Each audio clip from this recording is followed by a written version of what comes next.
తెలంగాణలో స్థానిక సంస్థల ఎన్నికల వేడి రోజురోజుకు పెరిగిపోతుంది. ప్రచారం హోరెత్తిపోతుంది. ఈ నెల 11వ తేదీన జరగనున్న మున్సిపల్ ఎన్నికల సందర్భంగా పైచేయి సాధించడానికి మూడు పార్టీలు పెద్ద ఎత్తున ప్రతి వ్యూహాలు పూర్తి చేస్తున్నారు. అధికార కాంగ్రెస్ పార్టీ, ప్రతిపక్ష బీఆర్ఎస్ పార్టీ అలాగే బీజేపీ మధ్య పోరు రోజురోజుకి పెరిగిపోతుంది. అనేక చోట్ల ఇప్పటికే ఇంటింటికి ప్రచారం ముమ్మరంగా సాగుతుంది.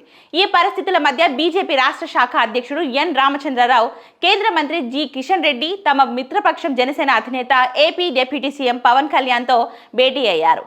పవన్ కళ్యాణ్ నివాసంలో ఈ సమావేశం ఏర్పాటైంది. అయితే సుమారు గంట పాటు ఈ సమావేశం కొనసాగింది. మున్సిపల్ ఎన్నికల్లో పార్టీ అభ్యర్థుల తరపున ఎన్నికల ప్రచారానికి రావాలని పవన్ కళ్యాణ్ను ఆహ్వానించారు. ఆయన మద్దతు కోరారు.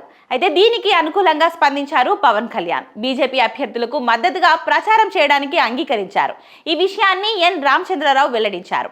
దీనికి సంబంధించిన రూట్ మ్యాప్ కూడా ఇప్పటికే రెడీ అయింది. ఎల్లుండి అంటే ఈ నెల 6వ తేదీ నుంచి ప్రచార బరిలో దిగనున్నారు పవన్ కళ్యాణ్. తెలంగాణ మున్సిపల్ ఎన్నికల్లో బీజేపీ అభ్యర్థుల తరపున ప్రచారం చేయనున్నారు. స్వయంగా బహిరంగ సభలు, రోడ్ షోలలో పాల్గొననున్నారు. ఇక బీజేపీ, జనసేన క్యాంపెయిన్ కు ఆయన నాయకత్వాన్ని వహించనున్నారు. బీజేపీ అభ్యర్థులను గెలిపించాలని ఓటర్లను కోరనున్నారు. ఈ సమావేశం సందర్భంగా రాష్ట్రంలో నెలకొన్న తాజా రాజకీయ అంశాలు కూడా చర్చకు వచ్చాయి.